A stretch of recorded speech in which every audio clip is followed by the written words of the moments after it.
Kalamassery government polytechnic college men's ഹോസ്റ്റലിൽ വൻ കഞ്ചാവ് ശേഖരം. പരിശോധനയിൽ 2 കിലോ കഞ്ചാവ് പിടികൂടി.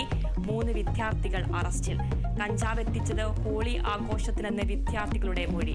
ജാഗ്രതാ കുറവുണ്ടായത് സംബന്ധിച്ച് പോളിടെക്നിക് പ്രിൻസിപ്പാൾ.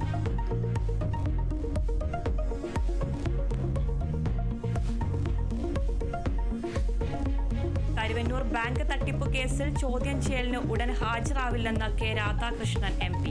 അന്വേഷണത്തെ നേരിടാൻ ഭയമില്ല, പാർലമെന്റ് നടക്കുന്നതിനാലാണ് ഹാജരാകാത്തതെന്നും വിശദീകരണം.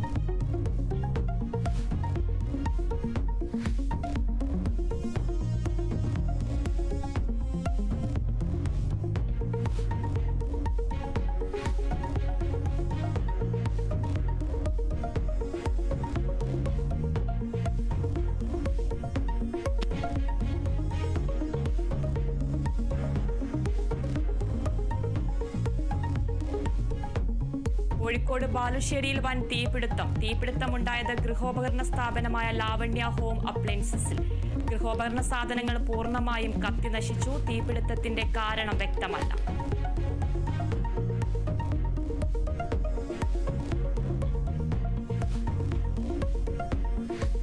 മീനമാസ പൂജകൾക്കായി ശബരിമല നട ഇന്ന് തുറക്കും. 18ാം പടി കയറി വരുന്ന ഭക്തർക്ക് പുതിയ പാതയിലൂടെ ദർശനം നൽകുന്ന സംവിധാനത്തിന്റെ ട്രയലും ഇന്ന് ആരംഭിക്കും.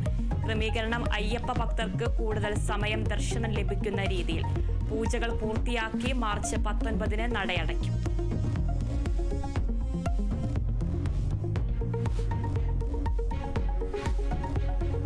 സംസ്ഥാനത്ത് അടുത്ത 3 ദിവസം ചൂട് കനക്കുമെന്ന് മുന്നറിയിപ്പ്. സാധാരണയേക്കാൾ 2 മുതൽ 3 ഡിഗ്രി വരെ താപനില ഉയരും. ജാഗ്രത പാലിക്കണമെന്ന് കാലാവസ്ഥാ കേന്ദ്രം.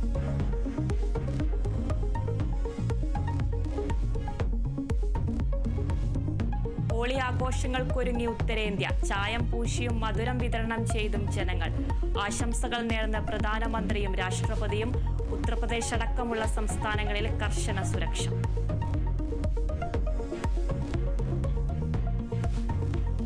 കാനഡയിലെ പുതിയ പ്രധാനമന്ത്രി മാർക്ക് കാർണിയുടെ സത്യപ്രതിജ്ഞ ഇന്ന്. മന്ത്രിസഭയിൽ കാർണി അടക്കം 37 മന്ത്രിമാർ.